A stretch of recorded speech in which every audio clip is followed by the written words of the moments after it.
السلام علیکم ورحمۃ اللہ وبرکاتہ۔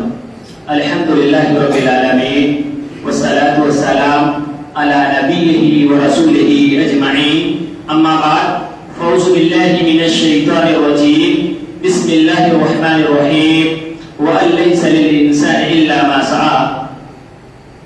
صدر علی وقار اور میرے علمی زندگی کے ہم سفر ساتھیوں، آج میں جس عنوان پر مقالہ پیش کروں گا وہ ہے مغلیہ سلطنت عروج سے زوال تک۔ محترم سامعین، برصغیر کی تاریخ میں مغلیہ سلطنت کو ایک درخشاں اور تابناک باپ کی حیثیت حاصل ہے، جس نے ملک کو نہ صرف سیاسی استحکام فراہم کیا بلکہ علم و حکمت اور تہذیب و تمدن کے ایسے نقوش چھوڑے جو صدیوں تک مشعل راہ بنے رہے۔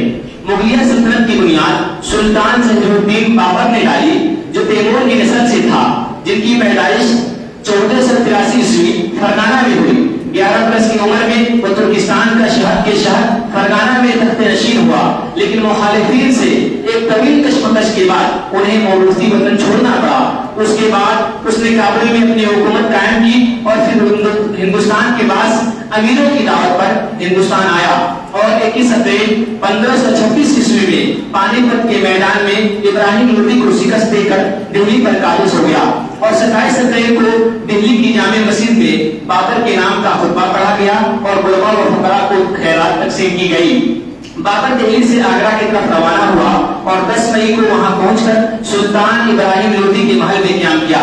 اس جنگ میں ظہیر الدین بابر نے اپنے سے 10 گنا زیادہ طاقتور فوج سے جنگ جیت لیا، کیونکہ بابر کے پاس بارود اور توپیں تھیں، جبکہ ابراہیم لودھی کے پاس ہاتھی تھے جو توپوں کی آواز سے بدک کر اپنی فوجوں کو ہی روند گئے اور بابر آسانی کے ساتھ فاتح بن گیا اور اپنی حکومت قائم کر لی۔ مغلیہ سلطنت کا عروج بنیادی طور پر بابر، ہمایوں، اکبر، جہانگیر، شاہجہاں اور اورنگزیب کے دور حکومت میں ہوئی۔ آئیے مغلیہ سلطنت کو عروج تک پہنچانے والے حکمرانوں کی تاریخ بتدریج سماعت کرتے چلے۔ نمبر 1، ظہیر الدین بابر نے مغلیہ سلطنت کی بنیاد رکھی اور ایک منظم فوجی نظام قائم کیا اور 26 دسمبر 1530 عیسوی کو بیماری کی وجہ سے وفات پا گیا۔ اس وقت ان کا بیٹا ہمایوں اپنے شہر میں نہیں تھا، اس لیے بابر کی موت کو راز رکھا گیا، لیکن یہ راز فاش ہو جائے تو افراتفری پھیل جائے گی۔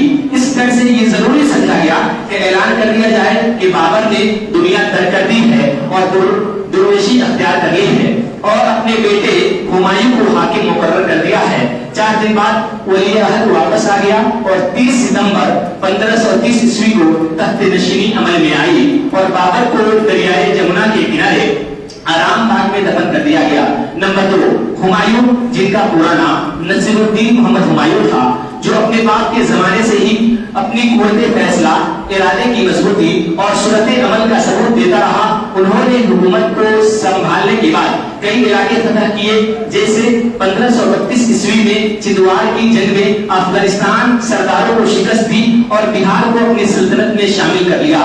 اسی طریقے سے 16 مارچ 1540 عیسوی کو شیر شاہ سے مقابلہ کرنے کے لیے آگرہ سے روانہ ہوا اور اس کی فوج کی تعداد کے اعتبار سے ضرور بڑی تھی، لیکن منظم اور تربیت یافتہ نہ تھی۔ ہمایوں دریا گنگا کے عبور کر کے خیمہ زن ہو گیا، لیکن بدقسمتی سے جس میدان میں ان کی فوج خیمہ زن تھی اس میں بارش کا پانی بھر گیا۔ شیر شاہ نے ان حالات کو اپنے لیے مساعد سمجھتے ہوئے مغل فوج کے دونوں طرف حملہ کر دیا۔ ان شدید حملوں نے مغل فوج کے چھکے چھڑا دیے اور مغل شکست کھا گئے، لیکن ہمایوں نے ہمت نہیں ہاری اور دوبارہ پھر ایران کے صفوی بادشاہ طہماسپ شاہ اول کے مدد سے 1555 عیسوی میں دوبارہ دہلی فتح کی اور یہ غیر معمولی کامیابی تھی۔ نمبر 3، جلال الدین محمد اکبر، جس نے 1556 عیسوی سے 1605 عیسوی تک اتنے عزیز پر حکومت کی۔ یہ ہمایوں کا بیٹا تھا، جس کو 14 فروری 1556 عیسوی کو دہلی میں مقیم امراء جمع ہو کر جلال الدین محمد اکبر کے نام سے خطبہ پڑھا اور تخت نشینی کا عمل سرکاری طور پہ 11 مارچ 1558 عیسوی کو عمل میں آئی۔ مختصر یہ کہ اکبر نے اپنی حکومت کی ابتدائی سالوں میں شمالی ہندوستان کو مستحکم کیا اور 1572 عیسوی کو گجرات، اسی طریقے سے 1576 عیسوی کو کشمیر اور اسی طریقے سے 1551 کو سندھ فتح کر لیا اور حکمت سے کام لیتے ہوئے راجپوت ریاستوں کو فوجی دباؤ سے بچائے، سیاسی اتحاد اور شادیوں کے ذریعے ساتھ ملایا۔ خلاصہ یہ کہ جلال الدین محمد اکبر کے فتوحات نے ہندوستان کے تقریباً پورے خطوں کو مغل سلطنت میں شامل کر دیا، اور آخری عمر میں پیٹ کی بیماری سے دوچار ہوئے، اور بالآخر 27 اکتوبر 1605 عیسوی کو آگرہ کے قریب فتح پور سکری میں ان کی وفات ہوئی، جہاں آج بھی ان کا مقبرہ موجود ہے۔ نمبر 4، جہانگیر، جن کا اصل نام سلیم محمد اکبر ہے، جو قانونی طور پہ 24 اکتوبر 1605 عیسوی کو تخت نشین ہوا، اور ان کو عبداللہ جہانگیر کا لقب سے ملقب کیا گیا۔ جہانگیر نے خارجہ تعلقات کو بڑھاوا دیا اور ایران، ازبکستان اور انگلستان کے ساتھ سفارتی تعلقات قائم کیے۔ اسی طریقے سے شاندار عمارتیں تعمیر کروائیں، جن میں لاہور کا شالیمار باغ، جہانگیر کا مقبرہ قابل ذکر ہے۔ محترم سامعین، 1627 عیسوی کے موسم گرما میں جہانگیر کی صحت خراب ہونا شروع ہوئی، ذکر النفس کا شدید حملہ ہوا اور بھوک ختم ہو گئی، اور روز بروز کمزور ہوتا گیا۔ کشمیر سے لاہور واپس ہوتے ہوئے راجوری کے قریب راستے میں زبردست دل کا دورہ پڑا، جو مہلک ثابت ہوا، اور وہ 60 سال کی عمر میں 28 اکتوبر 1627 عیسوی کو انتقال کر گیا۔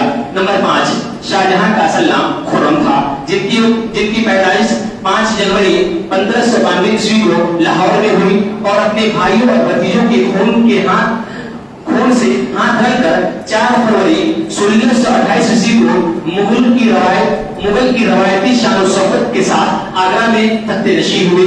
ان کے دور کو مغلیہ سلطنت کا سنہرا دور کہا جاتا ہے، کیونکہ فن تعمیر، معیشت اور سلطنت کا طاقت اپنی عروج پر تھی۔ اس دوران شاہجہاں کی ملکہ ممتاز محل بچے کی پیدائش کے دوران 7 جون 1631 عیسوی کو وفات پا گئی۔ اس کی یاد میں شاہجہاں نے تاج محل کی تعمیر 1632 عیسوی میں شروع کرائی، جو 1648 عیسوی میں مکمل ہوا۔ اسی طرح 1638 میں ہی ملک عزیز کی تاریخی عمارت لال قلعہ کی بنیاد رکھی، جو 1648 میں مکمل ہوا۔ یہ آج ہندوستان کی قومی پہچان میں شامل ہے، اور ہر سال 15 اگست کو وزیر اعظم اسی قلعے سے یوم آزادی کا خطاب کرتے ہیں۔ اسی طرح شاہجہاں نے دہلی میں سرخ پتھر اور سفید سنگ مرمر سے جامع مسجد کی تعمیر 1650 عیسوی میں کراکت اسلامی تہذیب کی اعلیٰ مثال دی ہے۔ نمبر 6، اورنگزیب عالمگیر، یہ بادشاہ مغلیہ سلطنت کا عروج کا آخری بادشاہ تھا، جن کی ولادت 3 نومبر 1618 میں گجرات میں ہوئی، اور 10 جون 1658 عیسوی کو بغیر کسی رسمی تاجپوشی کی حکومت شروع کر دی، اور پورے برصغیر میں حکومت کرنے لگے۔ اورنگزیب نے سیاسی حالات کو مستحکم کرنے کے ساتھ ساتھ مذہب پر بھی خاص نظر رکھا، اور فتاوی عالمگیری مرتب کرا کر اسلامی قوانین کو جمع کرنے کا دعویٰ کیا۔ اسی طرح شراب نوشی، جوا اور غیر شرعی رسومات پر پابندی لگائی، اور اپنے سادہ طرز زندگی اور دینداری کی وجہ سے زاہد بادشاہ کہلائے، اور 88 سال کی عمر میں مہاراشٹر میں ان کی وفات ہوئی، تو ان کی وصیت کے مطابق ایک سادہ قبر میں 1707 عیسوی کو دفن کیا گیا۔ محترم سامعین، یہ وہ بادشاہ تھے جنہوں نے مغلیہ سلطنت کو عروج تک پہنچانے میں اپنا اہم رول ادا کیا، اور 1707 عیسوی کے بعد مغلیہ سلطنت کا زوال شروع ہوا، اور 1 صدی سے زیادہ عرصہ تک حکومت باقی نہ رہی۔ زوال کے اسباب سماعت کرتے چلے۔ کمزور حکمراں، بہادر شاہ اول کے بعد مسلسل کمزور بادشاہ تخت حکومت سنبھالتے رہے، جو درباری شالسوں اور عیش و عشرت میں گم رہے۔ اسی طرح سکھ، جاٹ اور راجپوت بغاوتوں نے مغلیہ سلطنت کو کمزور کر دیا۔ اسی طرح انتظامی بگاڑ، جیسے صوبائی گورنر خود مختار ہو گئے، اور مرکزی گرفت کمزور ہوتی گئی، اور سب سے اہم نادر شاہ کے حملے جو 1739 عیسوی میں ہوئی، اس نے سلطنت کی حیت اور مالک طاقت کو شدید متاثر کیا۔ اسی طرح حتمی زوال 1761 عیسوی سے 1857 کے بیچ ہوا۔ اس دور میں صرف مغل دلی اور اس کے گردنواں تک محدود ہو گئے، اور 1757 کو ایسٹ انڈیا کمپنی نے بنگال اور اس کے بعد پورے ہندوستان پر اپنا تسلط قائم کر دیا، اور بالآخر مغل بادشاہ بہادر شاہ ظفر کو قید کر کے رنگون جلاوطن کر دیا۔ خلاصہ کلام یہ ہے کہ مغلیہ سلطنت کا زوال بتدریج سیاسی قیادت کا فقدان، انتظامی انتشار، معاشی انحطاط اور برطانوی تسلط پر محیط ہے۔ السلام علیکم ورحمۃ اللہ۔